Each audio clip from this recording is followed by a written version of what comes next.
Good morning, everyone. Good afternoon, good evening.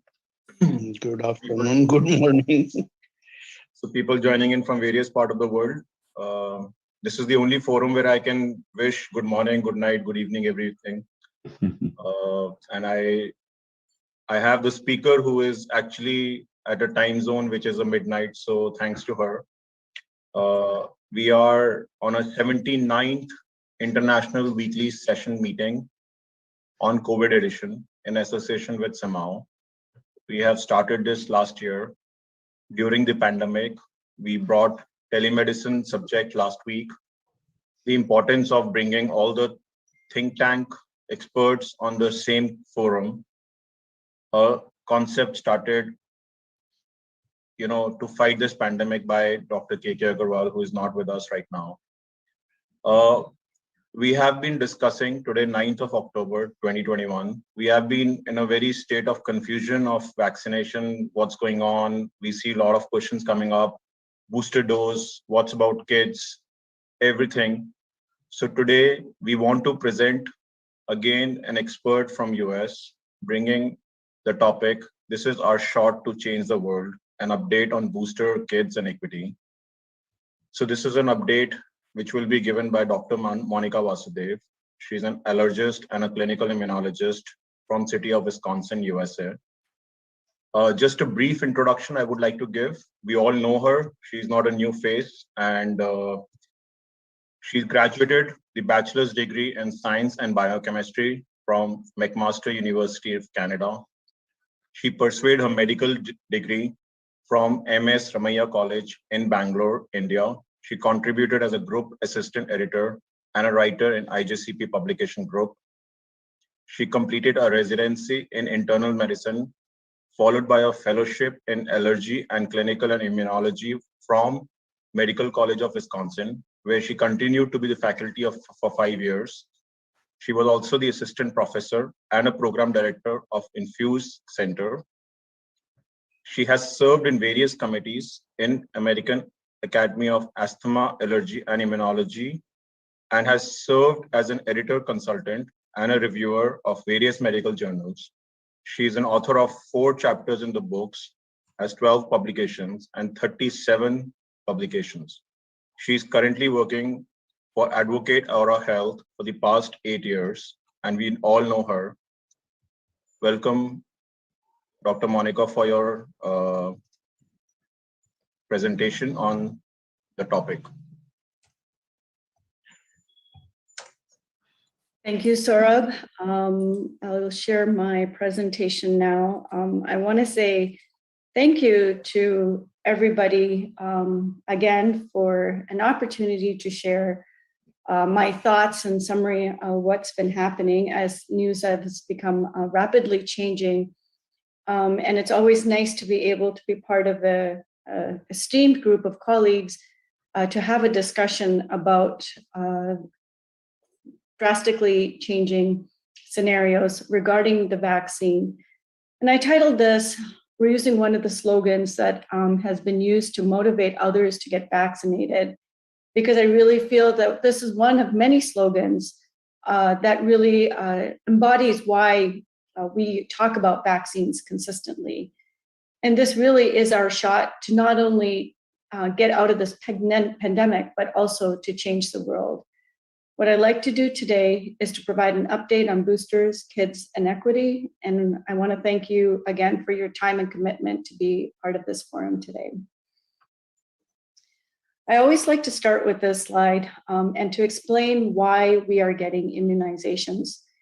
When approaching patients and addressing some of the barriers earlier on in the vaccination drive as to why they had not received the immunization, including fellow colleagues, they said, well, I was infected. I was infected in the second surge. I was infected in the first surge. Let's save the vaccines for others who need it because I have immunity.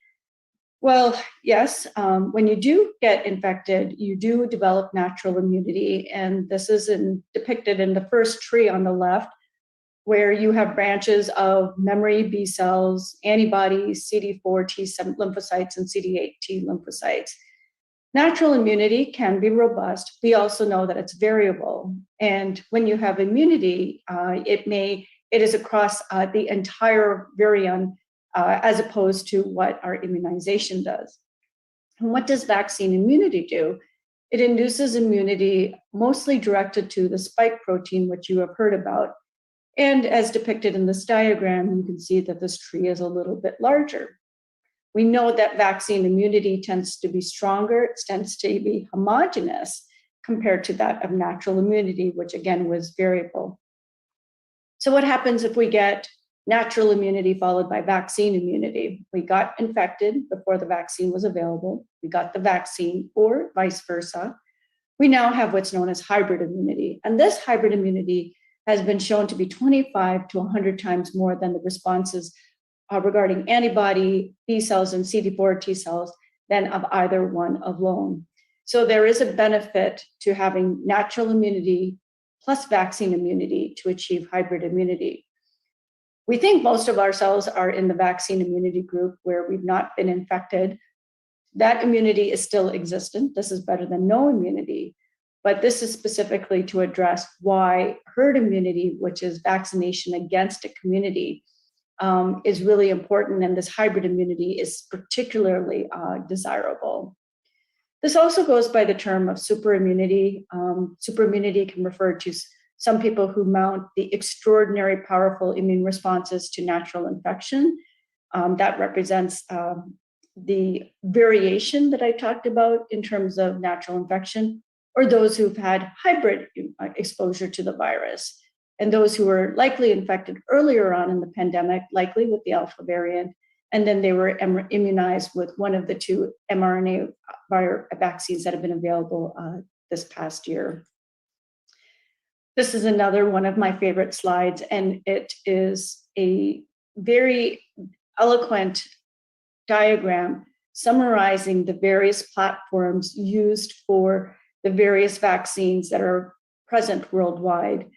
We have our DNA-based vaccines, such as Sanofi and Inovio. They require a device to help set the vaccine into the cells.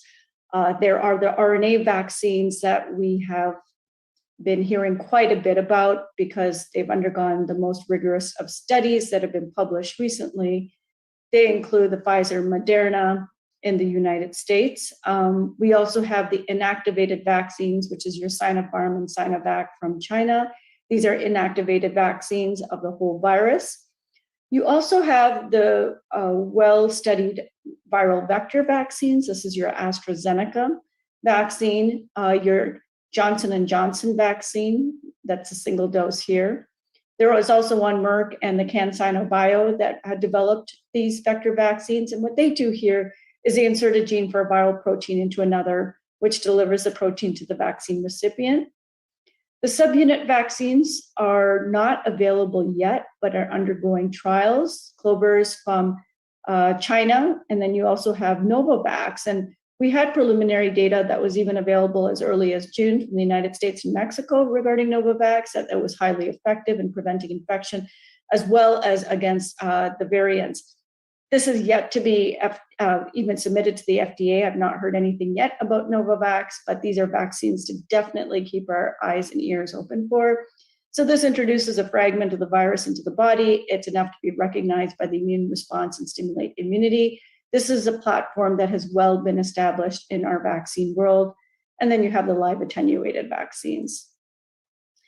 This is just a refresher to show you that when you develop antibodies to the spike protein, and this is a diagram of the spike protein, that if you have natural immunity, you can be developing antibodies to any component of this. When you hear about developing antibodies to the receptor binding domain, this is the most important part of the spike protein, and that's references RBD in the studies that you might see.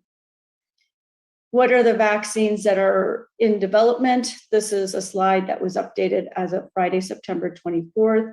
What you can see is there are 121 vaccines in clinical development, 194 in preclinical development. What are the different platforms? They're listed in the bottom left here, where you can see anything from protein subunit to RNA. to virus-like particles.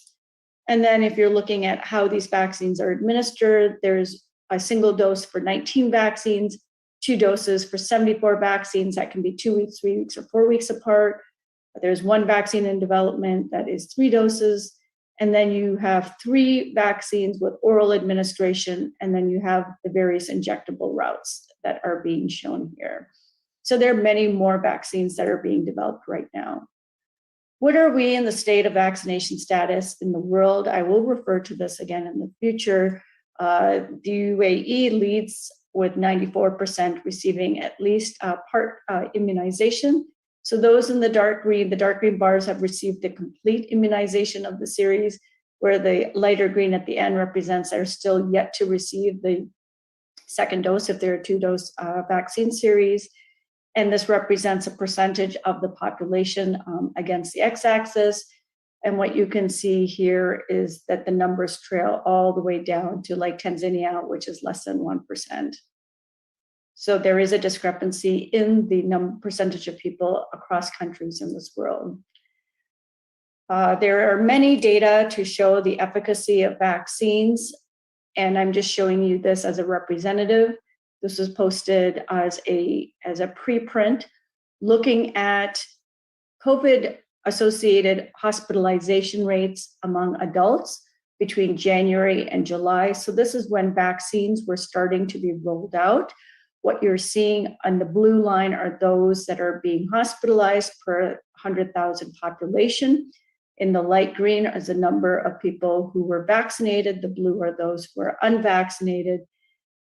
The lowest number was in the highest age group, which is greater than 65, and this likely represents the appearance of the vaccines for this age group. You had your initial vaccine that was rolled out to those healthcare workers and high-risk individuals. Then it progressed to those that were 65 and older, and then it progressed down in age.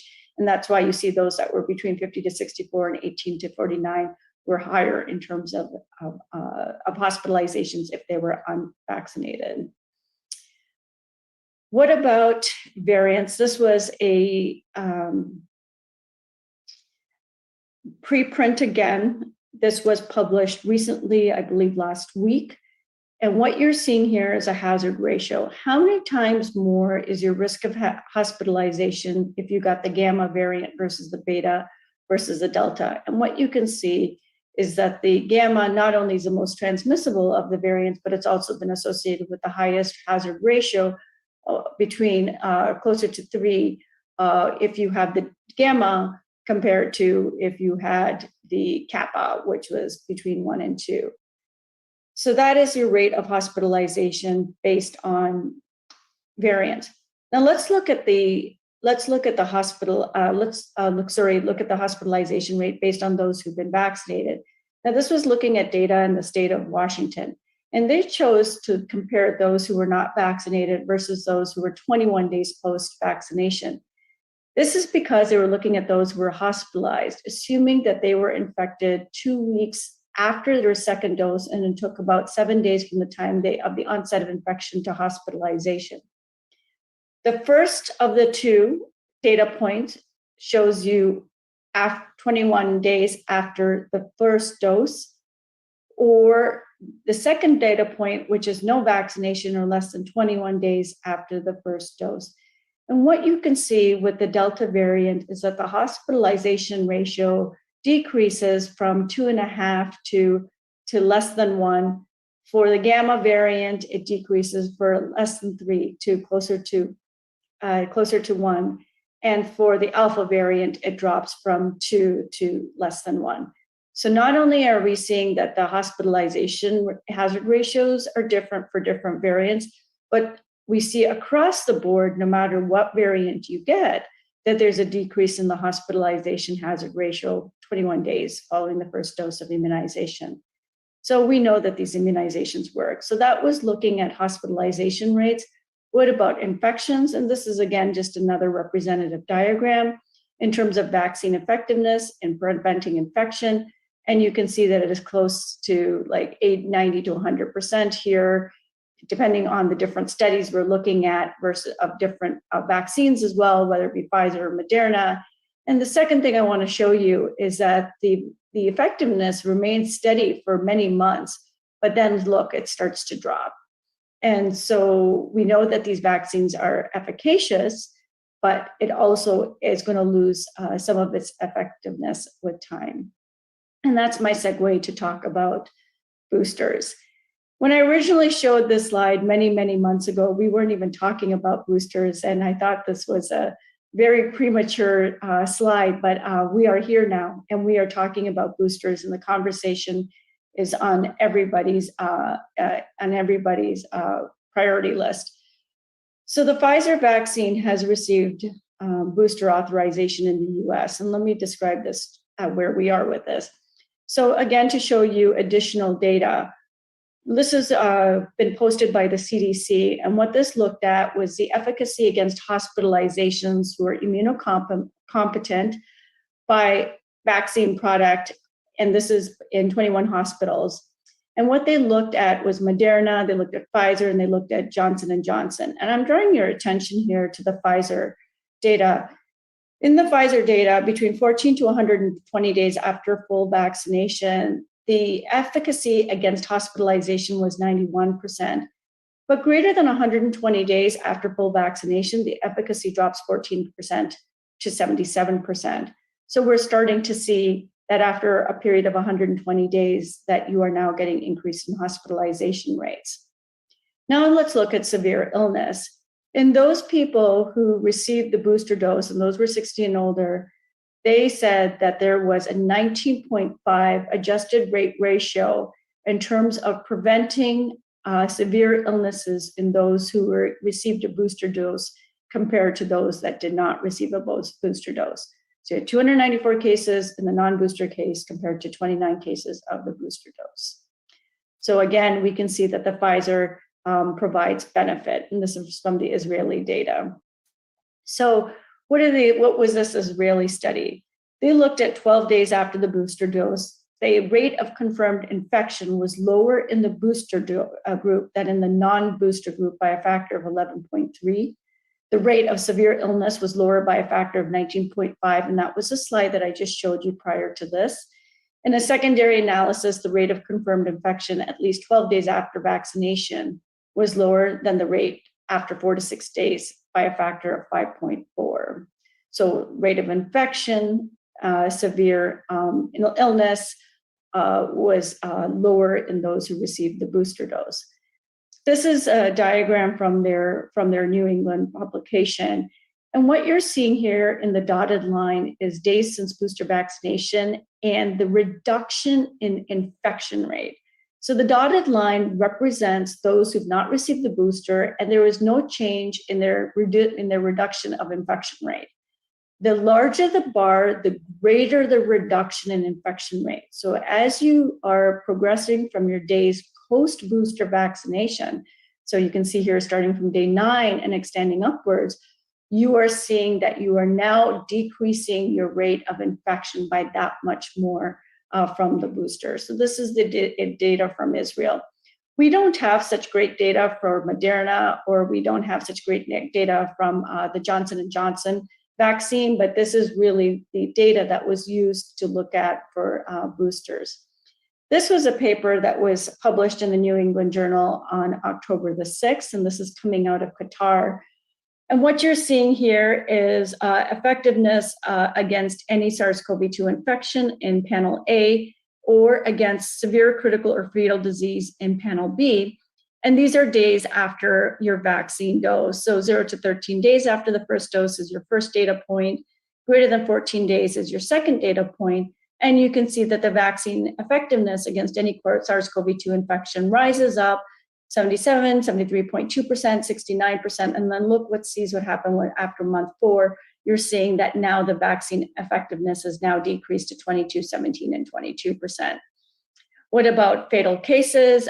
You're seeing that there are protection, and it's a little bit more preserved until about 6 months, and then you're seeing a little bit of a drop here. So what this tells me is that the vaccine is effective for quite some time for preventing severe critical or fatal cases of COVID-19, but you lose your effectiveness for in reinfection or infection a lot sooner. And we're seeing that as we're seeing numbers of COVID cases in those who have been previously immunized. So what was the timeline of events that led to the booster recommendation in the United States? On the 17th of September, the FDA Advisory Committee, so this is a committee that advises the FDA called VRBPAC, Vaccine and Related Biological Products Advisory Committee, on the booster dose of the Pfizer-BioNTech COVID-19 vaccine. They voted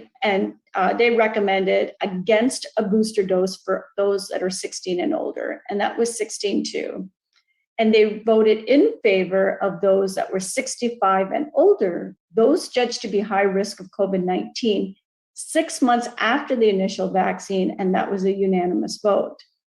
However, they also said healthcare workers and others at high risk for occupational exposure should also receive this as well, and that they were in the process of evaluating the data of 1 million people who've already received the booster dose in the US. Then on September 22nd, the FDA releases this press release. FDA authorizes booster dose of Pfizer-BioNTech vaccine for certain populations, and you can see the list here: 65 and older, 18 to 64 at high risk for COVID-19, 18 to 64 who require frequent institutional occupational exposure that makes them at high risk for severe complications, including severe COVID-19. Then on September 23rd, the next day, the CDC Advisory Committee on the Immunization Practices, the ACIP, recommended booster doses of the Pfizer-BioNTech vaccine, and they voted unanimously again to recommend 65 and older. So this doesn't seem to be an area of discussion. Everyone seems to be on the same page about this. They voted 13 in the majority to give a single booster dose to those who are between 50 and 64 with certain high risk conditions. 9-6 in favor of booster dose for people 18 to 49 with underlying medical conditions. And they surprisingly voted against recommending a booster dose for people 18 to 64 who are at risk for COVID-19 due to health, occupation, or living situation, and that would be us, healthcare workers. Then September 24th, the CDC director, Rochelle Walensky, she overruled this panel and said that people at COVID-19 infection who are at risk of this infection because of their job should be eligible for a booster. So, and all of a sudden we became eligible. And just to show you the difference in recommendations in immunizations, booster doses for all Americans versus all Americans 65 and older, those with underlying medical conditions, and those working at high risk jobs, that the recommendations became very scattered among these different bodies that were issuing the recommendations. However, the CDC final and definitive recommendation are for those who are 65 and older, those with medical conditions, and those working in high-risk jobs. So my colleagues who have received the Pfizer vaccine are eligible for a booster dose. So what about the story about the Moderna? So the Moderna dose is actually much higher than that of the Pfizer. And it's a 2-dose vaccine given 4 weeks apart. And we know that there were a lot of side effects associated with this vaccine series. The FDA will be hearing information next week, I believe, regarding the authorization of the Moderna booster at half the dose. And so that would also allow there to be more vaccine available for boosters. What about Johnson & Johnson? We do see that antibody levels have also fallen with Johnson & Johnson vaccine. I've not shown that data. They supported data. They have data to support boosting its single dose. And I think because this was the single dose vaccine, they didn't have a chance, even in their initial series, to get a booster, that this is also a vaccine that should, we will be hearing soon about getting a booster. I do feel that a booster will become available for all the vaccines that are currently available, and not sure how this will look or when it will become available. This is just a very simple graphic to show those countries. And again, this is not inclusive of all the countries that have allowed booster doses that are 65 and older. That may or may not include healthcare workers, and this list will continue to grow. Where are we right now in terms of those who received at least one booster dose? We can see about 78%. I'd like to give a word about vaccine mandates, because one of the issues that we have been dealing with vaccine hesitancy is the issuance of vaccine mandates. And we saw that with Biden's recent initiative. So George Washington and the Continental Army, they faced a threat that was deadlier than the British in the first years of the Revolutionary War. And that was the smallpox. The frequent outbreaks and wariness to inoculation made his troops susceptible to disease. So after heavy losses in Boston and Quebec, Washington implemented the first mass immunization in American history. And this shows you a picture of in 1802 where Jenner is administering the cowpox vaccine, and you're seeing these women showing that they're scared and they're growing cow parts from their bodies. And then this illustrates the fear that was associated with vaccinations. So what we are seeing today, what we talk about today is nothing new. This is something that we have faced in history, and this is history repeating itself. So what are these vaccine mandates? On September 9th, there was new federal vaccine requirements for as many 100 million Americans to increase the vaccinations and curb the surging Delta variant. Biden sharply criticized the tens of millions of Americans who were not vaccinated despite months of availability and incentives. And I think this speaks to two issues. One is that we had a very communicable Delta variant, and two, we're now seeing the waning of the immunizations in those who received their shots in December, January, February of this year. So what can we do to really maintain this community or herd immunity? And that was through these mandates. In September 15th, the LA Board of Education voted to require students 12 and older to be vaccinated if they attend in-person classes. And this is the nation's second largest school district. Then October 1st, Governor Gavin Newsom announced a vaccine mandate for students age 12 and older, making California the first state in the nation to require students to be fully vaccinated for in-person instruction. What was the mandate that Biden recommended? That employers with 100 or more employees will be required to have their employees be fully vaccinated or get tested weekly to come to work. Federal workers and employees of contractors that do business with the federal government need to be vaccinated. Department of Health and Human Services, DHHS, will require vaccinations in their Head Start programs, as well as schools run by the Department of Defense and Bureau of Indian Education. Workers in healthcare facilities that receive federal dollars through Medicare and Medicaid reimbursements, including hospitals and home health agencies, will be vaccinated. And individuals applying to become lawful permanent U.S. residents must be fully vaccinated effective October 1st. And this was announced on September 14th. This is a graphic that I created of the logos of some of the many different companies that are requiring or have vaccine mandates in place. I also put this slide in to show you it's not just about vaccine mandates, but it's about mask mandates. And like I had alluded to in the past, that the sentiment to vaccine was met with distrust in history, so has masks. And this is just a nice illustration to show what we have faced in the past in our history. I love this cartoon, this poster to encourage parents to have their children immunized. And I feel like this poster would still have relevance today. So let's talk about our children. And this is a big topic. This is an important topic. This represents an important demographic where we have our children going back to school. What you can see here is a number of cases of children in the United States that have been infected. And those of you who have seen a few of my prior talks have seen that there's a progression now in this wave that you can see on the extreme right. What you see on the extreme right is the beginning of school. We start our new academic cycle in the southern states in August and in the northern states in September. And you can see that there is a rise in the cases, and now they're beginning to fall down a little bit. In terms of, those in the light blue are adult cases, and those the dark navy blue are your child cases. And then looking specifically at your child cases of the number of children that were sick in the past week, you can see that there was 173,000 as of September 30th. What do we know about kids that have been infected? And that is that in states where you have increase in overall vaccination rates, you will have less children who will have COVID-19. And so even though kids have not all kids have been getting vaccinated if they're 12 and older, kids are still benefiting from adults who are getting vaccinated. And this is showing you the correlation again of the rates of infections in kids per 100,000 versus percentage of the population that is fully vaccinated. This doesn't represent all the states. Again, there's no data available for the states listed below, but I think that this is a very beautiful relationship that has been demonstrated.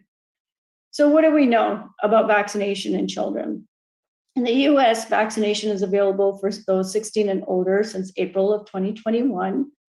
On May 10th, the FDA extended the emergency use authorization to the Pfizer-BioNTech to those who are 12 to 15 years of age. They had reported a 100% efficacy in phase 3 data in preventing COVID-19 disease in this group. There is a teen trial called the COVE trial for the Moderna that showed 93.3% efficacy 14 days after the second dose in those 12 to 17. The EUA was submitted in June of 2021. And there's a Novavax trial that enrolled 2248 participants aged 12 to 17 in mid-June 2021. So let's look at those who are 12 and older, and what you're seeing that as of August 13th, you can see, as of September 30th, that there are 75.5% of those in the United States who are 12 and older who have received at least one dose. And that's much better than the adult vaccination rate, which is 64.6, excluding those 65 and older. In terms of the Pfizer-BioNTech vaccine, the adult dose is 30 milligrams. The child dose is 10 milligrams, 1/3 the dose in those who are 5 to 11. They conducted a clinical trial of 2268 children. So this is the data that's being presented to the FDA right now. And they were given 2 doses 3 days apart, and it was done in a 2-to-1 randomization where 2 children got the dose where 1 got a placebo. Instead of looking at illness, hospitalization, and fatality as a primary outcome, they assessed antibody levels. What they found was a high level of neutralizing antibodies comparable to levels seen in older children. That was the 16 to 25 who received the higher dose of the 30 milligram. And there were no reported cases of myocarditis.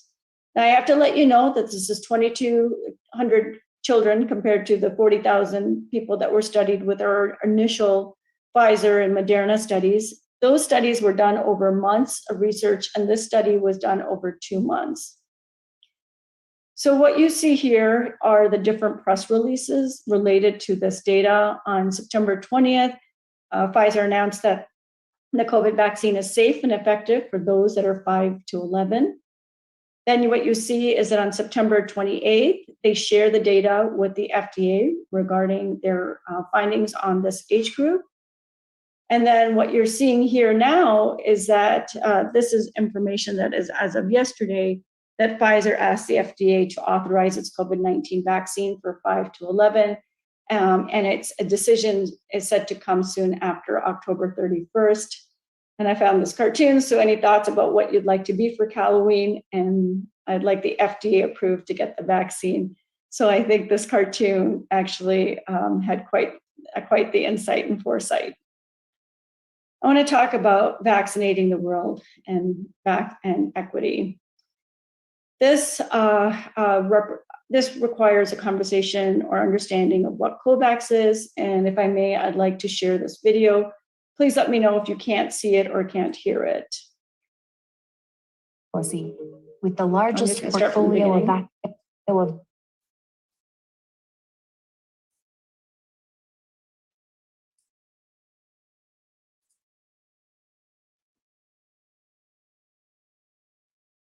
When the world has safe and effective COVID-19 vaccines, how can we make sure they reach the people that need them most?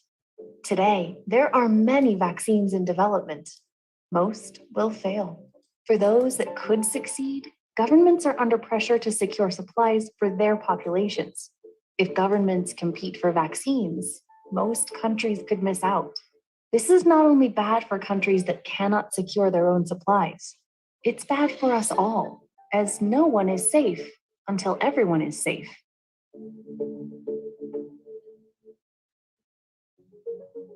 The COVAX pillar aims to ensure that every country gets fair and equitable access to eventual COVID-19 vaccines.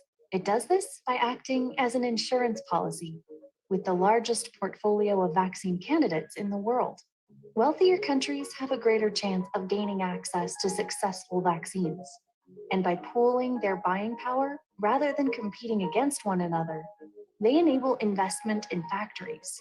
So more doses are available as soon as a vaccine becomes available. The COVAX pillar is founded on the principle of equitable access. This means any country, regardless of their ability to pay, has the same access to vaccines.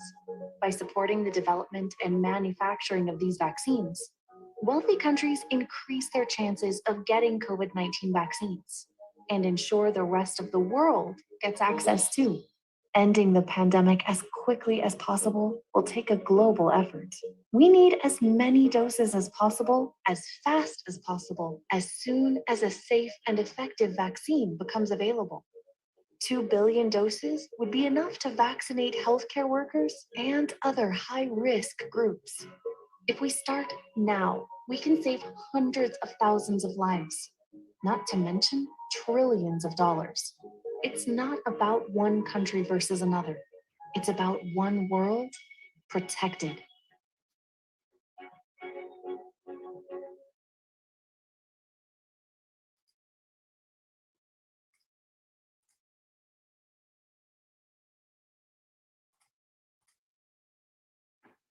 Thank you. So where are we in terms of vaccination? And this is data as of October 7th, where the shades of green represent the percentage of the population that is vaccinated in that country, where the darker the color, the more vaccinated the country is. And what we continue to see is the disparity of those who are fully vaxxed or who have a higher level of vaccination. And I've been looking at this graph almost like every week, and I think in the last few weeks this has not budged very much, and I'm waiting to see some of these lighter colors turn darker. So there is not equal and equitable access at this point. And what do we know in terms of what are the different vaccines that have been distributed? This was published in Nature, and what you are seeing is that there's also a difference in the types of the vaccine platforms that have been available in these countries. In the higher income countries, you're seeing a much larger amount of the mRNA and a smaller amount of your viral vector, that's your Johnson & Johnson. And then in your upper middle income countries, you are seeing a little bit more of an equal distribution. And COVAX, which really is trying to allow a more equal distribution. And in the upper middle income countries, in the lower middle income countries and the low income countries, they are heavily dependent on the viral vector vaccines. So this was on September 22nd, and Biden calls for the global share targets to vaccinate 70% of the world's population across all income brackets by September of 2022. So that's quite some time away. And then this is news from like 24 hours ago when the UN Secretary General Antonio Guterres appealed for $8 billion to help equitable distribution to vaccinate 40% of all people in all countries by the end of this year. So he set a little bit of a lower target. So he went from like 70% to 40%, but he also made it by the end of this year. So there have been efforts to make vaccine access more equitable. And this was brand new news as well. This was also published on the 7th of October, where the Moderna plans to build, or they had a press release that they were going to build an mRNA vaccine manufacturing plant in Africa. We're not sure where, we're not sure when, and that they said that they were going to invest $500 million into the facility. What's another issue that is preventing, once the vaccines are distributed, this is news from October 6th, is that there's a global syringe shortage, which would specifically prevent the vaccinations. And then they had talked about Pfizer-BioNTech as the vaccine that they could not administer. So it's really, there's multiple moving parts in why vaccines have not become available, and it is being recognized as something that needs to be addressed, and it's just not happening fast enough. So what are the future directions? We all need to work towards combating disinformation. We had no idea when this vaccine initiative started what the arguments and counter arguments would be when it came to addressing those who were hesitant. I remember talking to colleagues who had received the vaccination against the swine flu in 2009, and there was really no conversation. We all got the vaccine in 2009 against swine flu, and it was done. And yet, with these vaccines that have been found to be so efficacious, there has been much more animosity and much more information from those who have not been vaccinated. This doesn't discount the millions and billions of people who have stood in line, made sacrifices to get the vaccines, dealt with side effects. And I have had patients who have had adverse reactions to the vaccine and said, just get me through that second dose because I want that second dose. So we're seeing the full spectrum in terms of people's attitudes towards the vaccine. Again, looking at equitable access, we discussed quite a bit about boosters. We know that these conversations will be happening at the FDA next week. The other point that I didn't talk about is that mixing and matching of vaccines received a lot of attention in other countries, but not in the United States. I felt like the approach in the United States was pretty, pure. You had to stick with the vaccine that you'd gotten the first and second dose to. But we do know that viral vector vaccine followed by mRNA, so if you get the AstraZeneca followed by the Pfizer, that you make a really good antibody response. Could that be true for getting the Johnson & Johnson followed by Pfizer or Moderna? They'll also be discussing the mixing of the vaccines next week. Future directions is vaccine mandates and how many more companies are going to require them, and how is it going to spread to other things that we do on a day-to-day basis, entering and eating in food establishments, staying in hotels, traveling, things like that. We had a case here of a patient who in the Southeast who was denied a kidney transplant because they were not vaccinated. So what is going to be the distribution or access of healthcare for those who are vaccinated and those who are not? The other thing when it comes to dealing with this pandemic, which I think I have not spent enough time to talk about because I've talked a lot about vaccines, is that to get an effective handle on knowing where we are in terms of infection risk and transmissibility risk is that we need to know if we're infected. We are now coming in a situation of having a twindemic of the seasonal influenza versus COVID. Not every fever is COVID. So being able to have access to point of care testing that you can do home, that may not be 100% in terms of accuracy, but it gives us some information for those of us that need to reduce our risk in terms of going to work or being around other family members. What about COVID and pregnant people? Only 30% of US pregnant women are vaccinated, whether or not they got vaccinated prior to the pregnancy or during their vaccination. We know that vaccination is safe in pregnancy, and there's a lot more work that needs to be done. The American College of Obstetrics and Gynecology has published their guidelines regarding vaccination, but it's stated everywhere that please have a conversation with your doctor. I've heard of cases within my hospital system where there are women who are in their second trimester who are unvaccinated and who are intubated. It is very, very devastating to hear these stories, especially when you know that vaccination could have prevented this. What about COVID in patients who have HIV and even access to routine HIV care during COVID? Are they getting their retroviral therapies? Are they being able to be treated for other infections? What about the next viruses to worry about? We know that there are emerging viruses in Laos and China in bat caves. What's going to happen with that? What about antibodies? We have seen, excuse me? we've seen antibodies, and there's calls for affordability and access. And I just make a quick mention about the Merck pill and making sure that we have more therapies. So talking about vaccine also means that we should be talking about therapies. I talked about the 5 to 11 age group, and then I think we need more information about long COVID as well. So I know I discussed a lot of topics in these future direction slides that I think that are open topics for discussion. But the final word is that we really need to have multiple layers. It wasn't just the vaccine. The vaccine wasn't go get your vaccine and 2 weeks after your vaccine, go take your mask off and give your grandmother a hug. It was about, in addition to your vaccine, continue to make smart choices in terms of social isolation versus going into safe areas and what you do. And I think this is where the messaging needs to be: mask, test, vaccinate, make the right choices in what you do, and we will get through this together. I know I've gotten over my time today. Thank you so much for your time and your attention.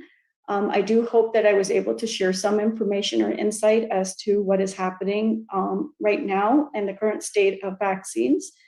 And thank you.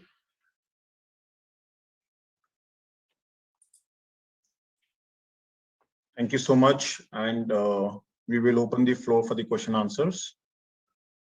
Please raise your hand so that I can invite you to ask questions.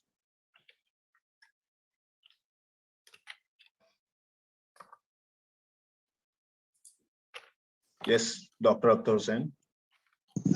Thank you very much, Monica Vasude. That's a very, very good, excellent presentation.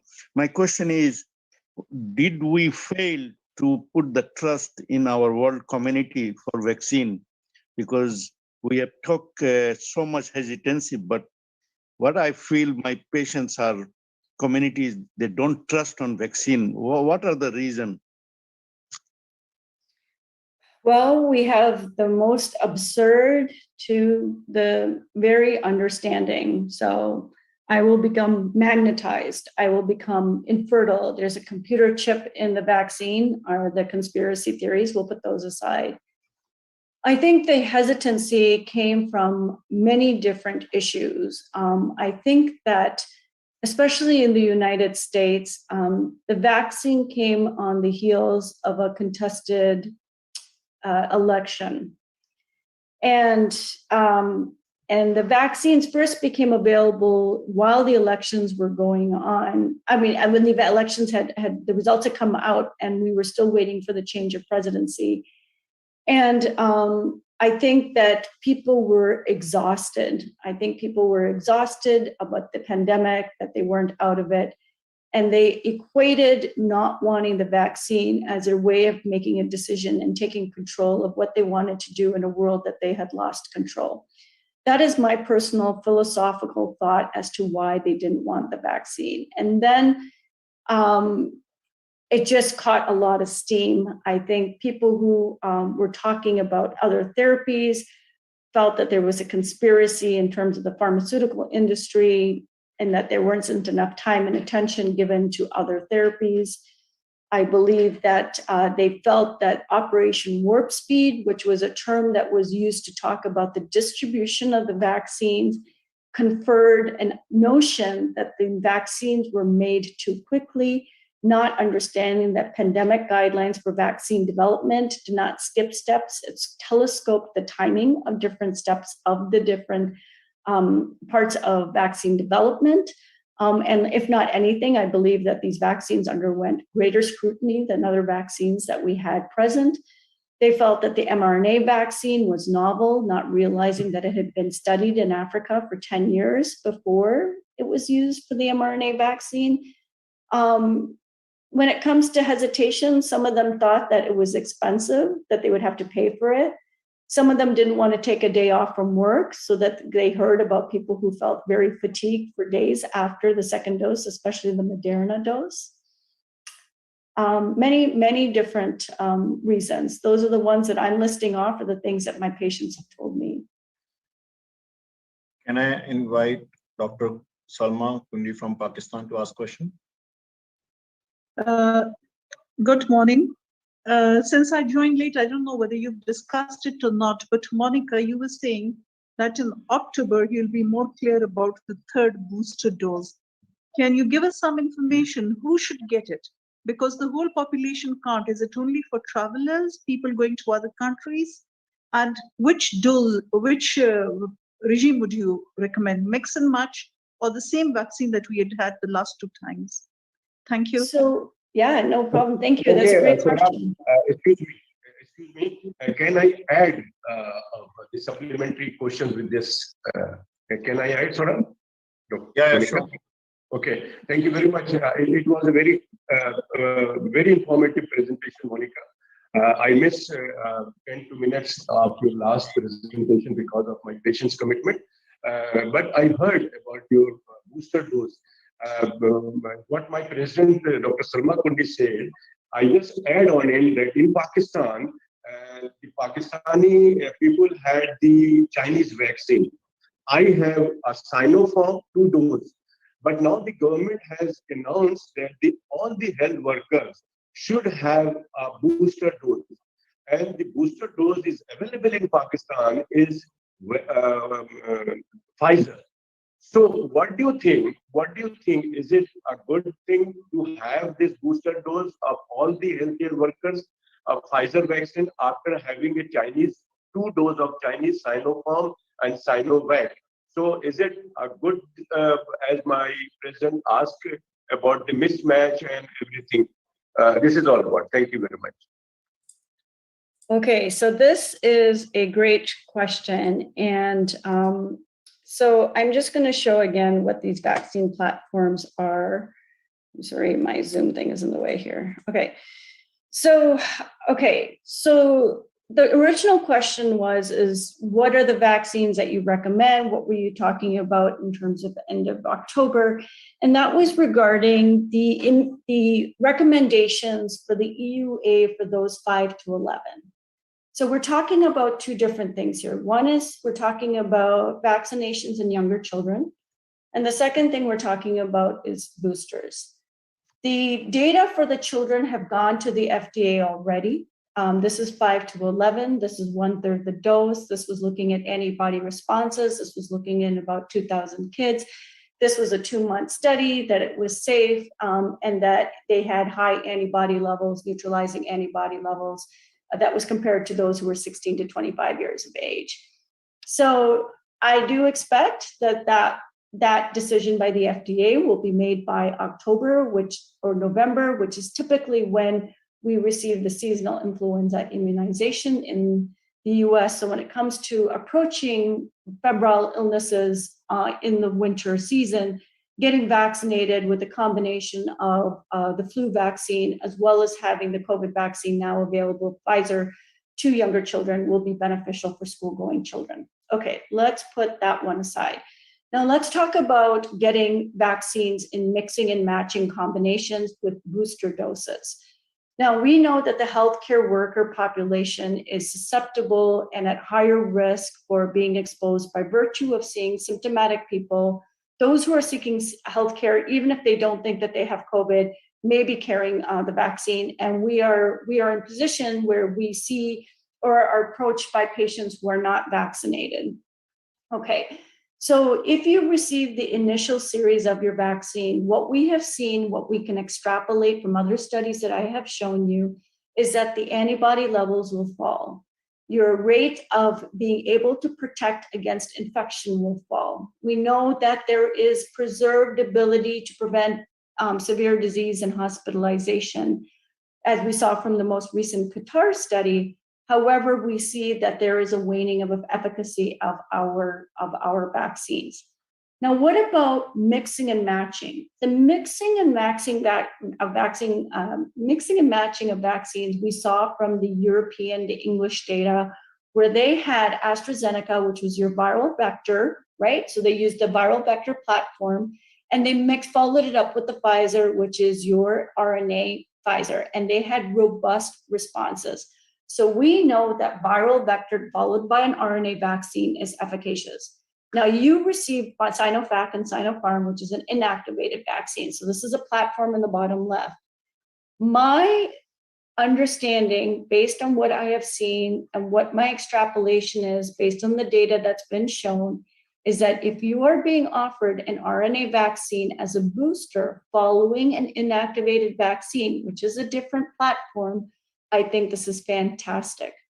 One of the things that was being discussed, at least on our end, is that Moderna and Johnson & Johnson have not received authorization for booster yet. And one of the conversations that's happening in the US now is finally of mixing and matching. So if I have a patient that received the Johnson & Johnson vaccine, I would actually recommend that they get the Pfizer vaccine as opposed to a booster with the Johnson & Johnson. So in Pakistan, if you've received the Sinopharm and Sinovac, and they're recommending that you get the Pfizer, I think that is a very good recommendation, and that is what I would recommend myself. So that's Thank a you long very much, answer to Monica. that. Great. As usual, you are a very good presenter. Thank you very much. Thank you.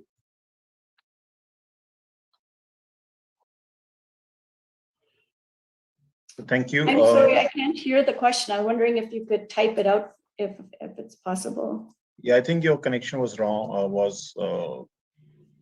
It's not, the network is down. Ravi, I think you were asking a question, Ravi? Yes. Thank you. Wonderful presentation as usual, Dr. Monica. We always love listening to you. I was actually going to ask about the 5 to 12 years old, which actually you've already sort of said that the FDA is now in the process. But in your personal opinion, from your personal experience, what do you think about the 5 to 12 years old? Because they all have to go back to school. And what is their status going to be actually? Yes, great question. Okay. So there's some people who will stand in line and they'll say, I want to get the vaccine right away. What if you have an 11-and-a-half-year-old? Would you want them to get the 1/3 dose, or would you have them wait 6 months and get the full dose? I don't know. That is an answer so that's one scenario that I thought of when this came out. And if my child was in the 5 to 11, I would wait. I would wait a month or two, and I'd wait to see, because the data that came from the studies was based on 2 months of studies. I think it's safe. I think if your child is in a high-risk environment, if they're in a school, there's no masks, there is surging, you want to really send your child to school, I would get the vaccine. If you have the luxury of time, then I would wait and see. Wait for a population to start getting vaccinated to see what the outcome is. And especially if you have a child that's close to 12, I would prefer getting the full dose of the Pfizer vaccine. Monica, can I ask a question? Yes. I noticed that the study for 5 to 12 was based on neutralizing antibodies as opposed to, is there a weakness in the protocol of the study? I do not think so. I just think that kids don't get as sick as adults. And I think because they know that the vaccine is efficacious. I think the biggest issue is that they were looking at kids as being vectors of the virus to others in the household.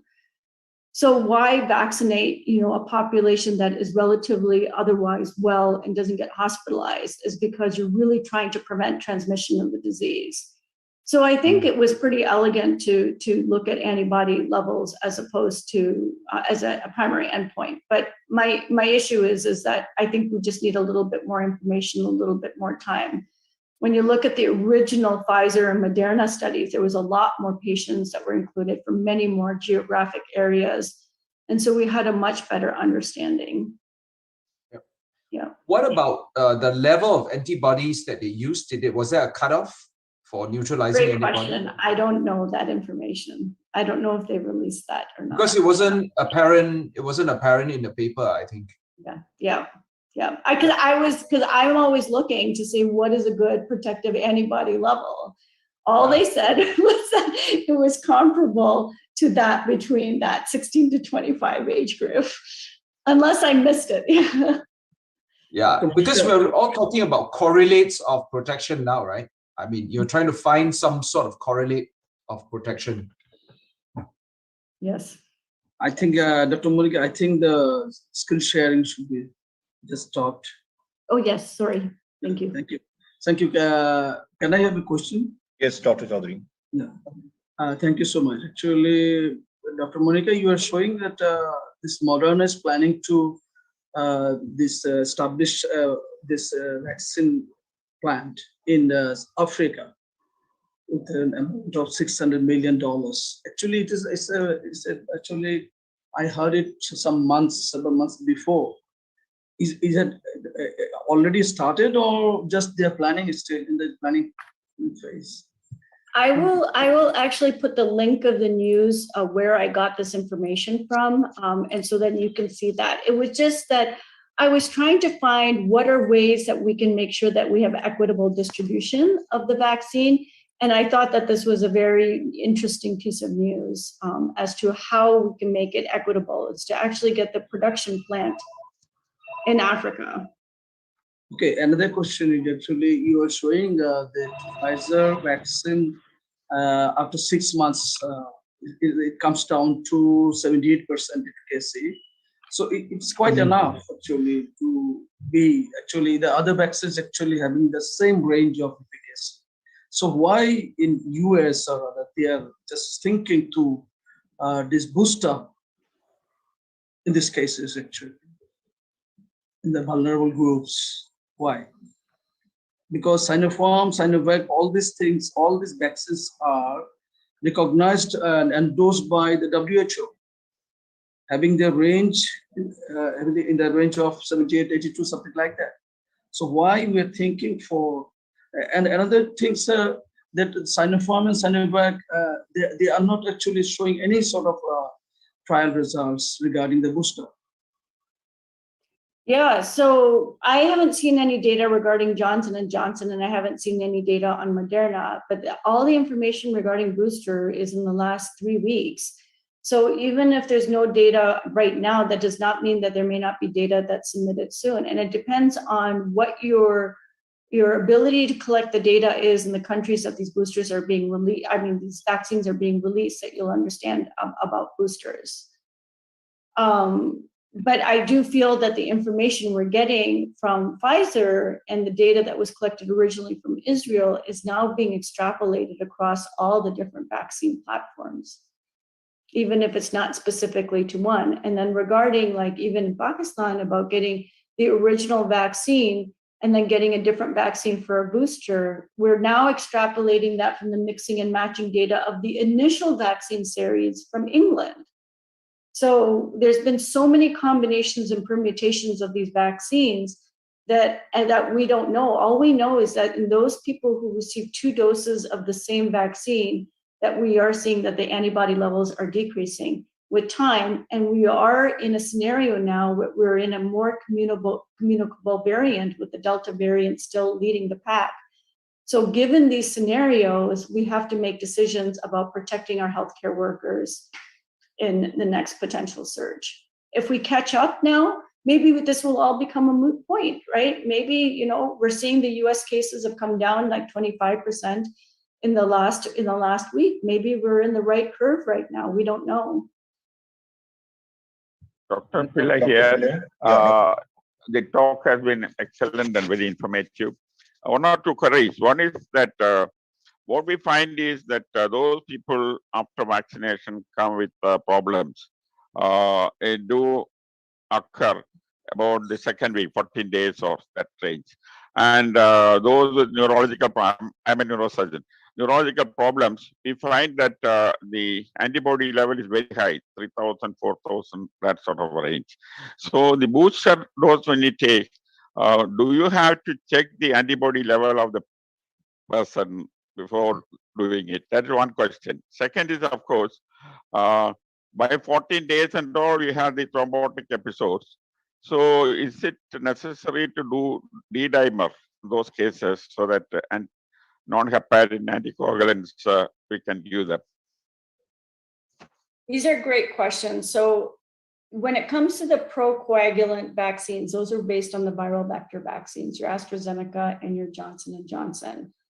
When it comes to your protocol for looking at D-dimer, that could be based on the patient's symptoms. I don't have that much experience with the viral vector because I hardly deal with Johnson & Johnson. It really is not a very, it's not a very popular vaccine here. When it comes to looking at antibody levels for those people who you're looking at boosters, we do not check antibody levels in the US, but I think it is a fantastic idea.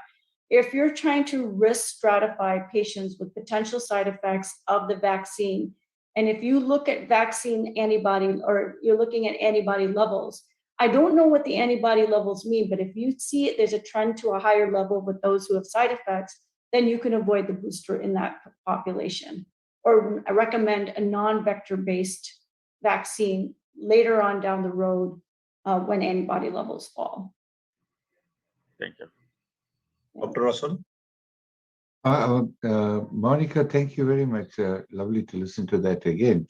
I just wanted to ask you, the 5 to 11, the short study, 2-month study, you said that you thought it was safe. The 16, the other one has got some myocarditis, isn't it? Isn't that what we found between the 12 to 16? Isn't that what was found in the Pfizer? But in this group, there's no adverse events. No adverse, no myocarditis. But it was only 2 months.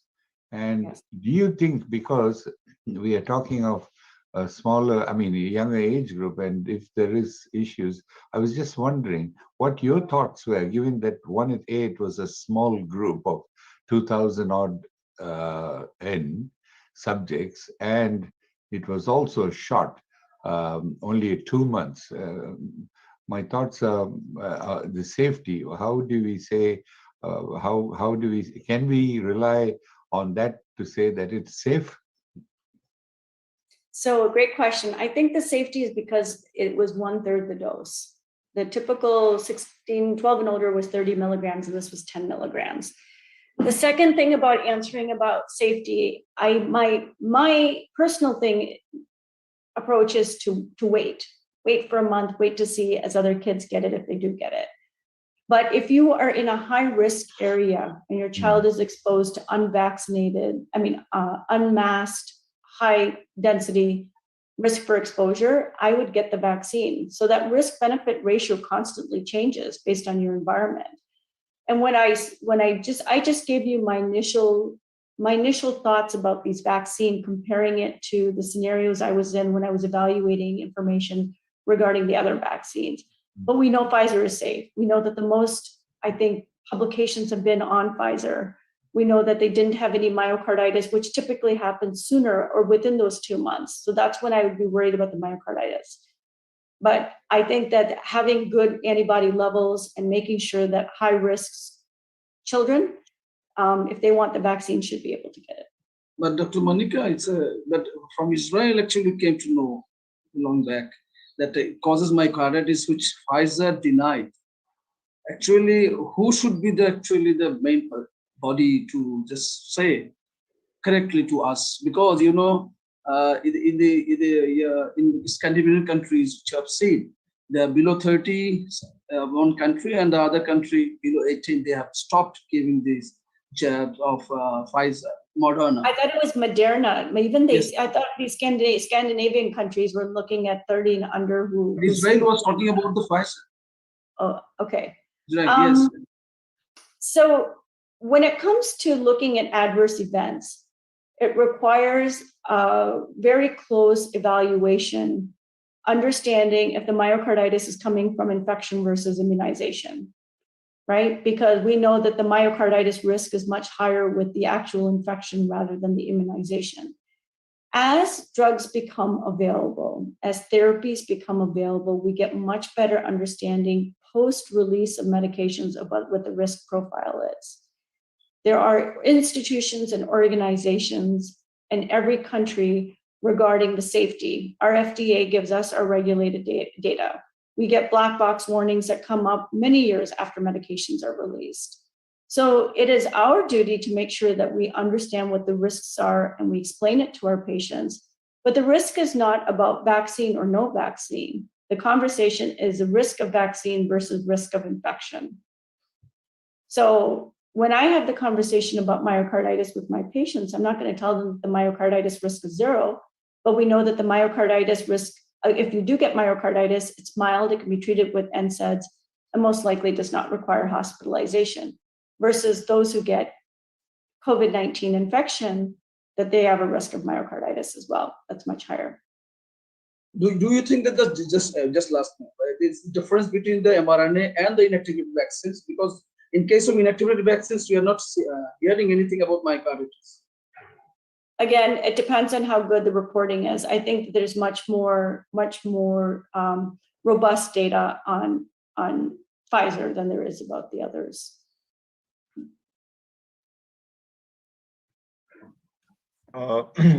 Dr. Angelica from South Africa. Can I put up? After Dr. Angelica, you can ask. Dr. Angelica? Thank you so much. Yeah. Thank you, Monica, again for an excellent presentation. I just want, I've got two questions, one observation and one question, but the question is, after you have been vaccinated, fully vaccinated, and you are then in contact with a COVID-19 positive person, should you then again quarantine, or if not, for how long can you then more or less say you are safe and you don't need to quarantine in future if you are getting contact? And then the second thing, observation, I want to say, remember in our country, I have seen physically my patients, and I need to say to you that myocarditis complication from COVID-19 infection in my 50 pluses was a much more reality that I have seen and treated than we have seen with vaccinations.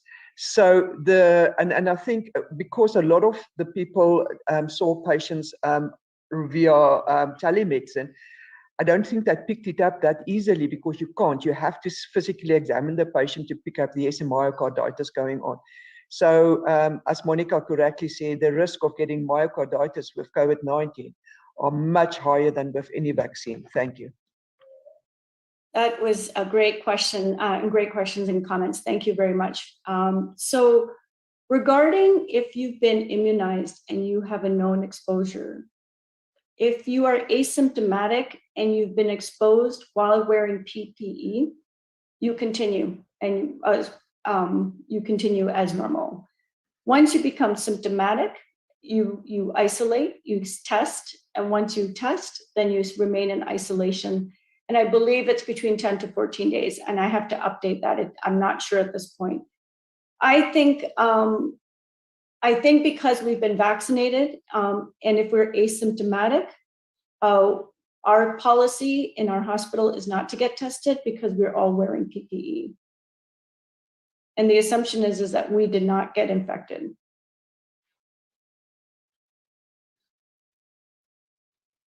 Does that answer your question? Great. Thanks. Yes, Monica. Yeah, Dr. Sajad. Yes, okay, thank you very much, Saurabh. Monica, I just want to add my previous questions there. What do you think, that a booster dose should be a single dose of Pfizer, or it should be the complete 2 doses of boosters? Number one. And the other one is, I would like to reiterate my request again, which I have been requesting for many months, that the vaccine. Dr. Sajad, you lost me. Yes, can you hear me now? Yeah, we can hear you now. Okay, my request is that the vaccine which is approved and recognized by the WHO should be accepted in all part of the world. And I have requested the CMAAO, particularly Dr. Chong is here. I requested that CMAAO should write a letter to the WHO or the different countries to accept all the vaccine which is being accepted by the WHO. And I think at that time, Dr. Jamal and everybody unanimously approved and accepted. So please, my request is to please write down something from the CMAAO. Dr. Sajjad, just a minute. Actually, I have gone through this agenda of WMA. Okay, it is already there. Yes, I know. Yes, I know. Urgently, it has been given. Yes, so it's not necessary again to raise it from the CMAAO because it is already there. Yes. Dr. Jamal, I have already written a letter to Dr. Otmore, and I have talked to him also personally to just include or talk about this serious issue. It is included. It is included. I have seen it's included. Yes, it is included. It is included. But my request is to also write down from.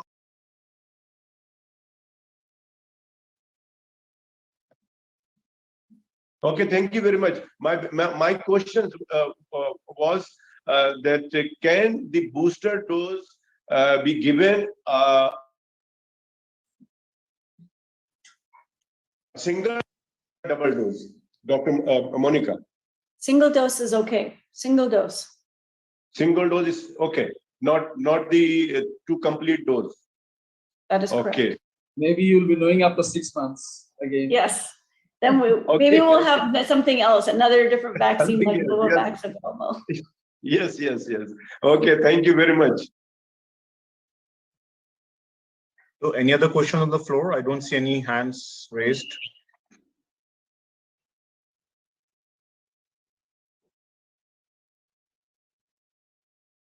Dr. Chong, any questions? Because we can't take the country update. We just have 9 minutes. Otherwise, we'll close the session early. Actually, not really. Sorry, I came rather late to the presentation. But it's just interesting because we are now struggling with boosting booster doses in Singapore because of our surge, and we've started with those above 60, now moving to those between 50 to 59. We have yet to announce boosters for healthcare workers yet.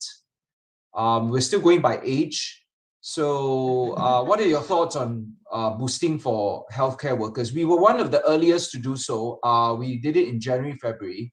So we're actually all overdue for boosting now. So what are your thoughts, Monica, on healthcare boosters? So that's a great question. And that was the point of discussion in the United States in terms of the disparate recommendations. And I'm going to share my screen again because I believe that this is, it really embodies it from this. So I'm just going to scroll down to this slide right here. And so what you can see here, when it came to the issues of people with working at high risk, you had the Biden administration that originally said everybody should get the booster, the FDA advisory group that said, yep, doctors should get it. The FDA said, yeah, we agree. But then the CDC advisory group said no to people working in high risk groups. And then the CDC director, Walensky, she ended up saying, no, we need to have healthcare workers involved. And I agree with her. I do believe that we are at high risk. We are constantly in, just like Dr. Angelique had mentioned, that if we know that we're boosted, we know that we've got PPE, we know that we're exposed to those who have COVID, we don't need to worry. We can still continue to do what we need to do until we have symptoms, and then we need to treat. And then if we get positive, we should have access to monoclonal antibodies early in our infection, wherever it's available. We have to take care of ourselves, and we need to have access to monoclonal antibodies, even if we're vaccinated and if we, at the minute we get positive. I have seen my colleagues who've gotten sick post-vaccination, who got monoclonal antibodies, and who told me it was the worst they ever felt, and had they not gotten the infusion, they don't know if they would have made it. So I think that is the way we need to do it, and we need to start with the booster doses. Thank you, Monica. I agree with you. So, okay, so we have questions coming up now. Dr. Salma, you have a question? Yes, I do. Thank you. What I wanted to ask the panel was that they have accepted, the UK government, the Sinopharm and the Sinovac vaccine, which are mostly used in Pakistan. But we also use CanSino, that is a single dose vaccine, and they do not accept it. Does anybody know what the reason for this is? Because if our kids have got CanSino and they can't enter UK that way, because I don't want to overdose them. Thank you.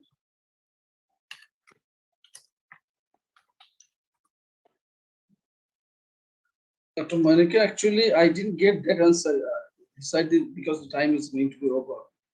I could not understand you that answer. Actually, when I say the WHO, actually in influenza cases, the virus, this vaccine gives only just more than 50%, and that is acceptable.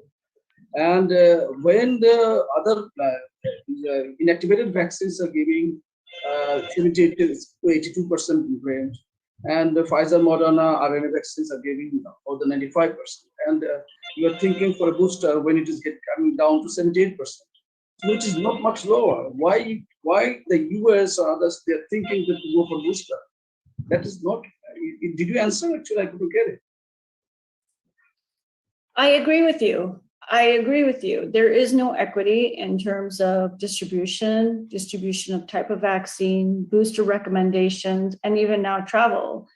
I don't have an answer for you. All I could do was highlight for you what the news were in terms of how they were addressing it. Thank you.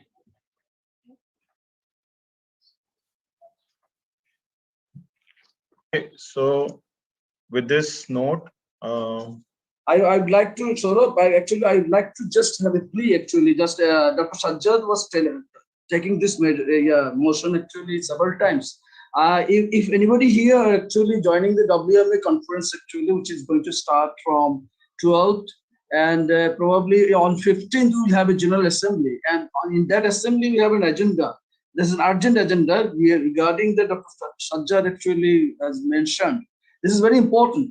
And they are in that agenda, and I have seen that they have mentioned actually clearly that those vaccines actually recommended or approved by the WHO, they have not mentioned these lines. I think this is very much pertinent, because we cannot accept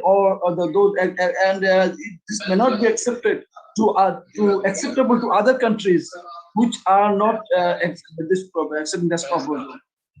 And now they are not, even the UK also is denying. The Covishield is denied in the UK. Even if it is a biosimilar to AstraZeneca. So this is actually quite a complete disparity actually, what they're showing. So this is actually what I said. I mean, if we agree, we have to raise these questions actually in the WMA General Assembly. If anybody here is joining. Thank you.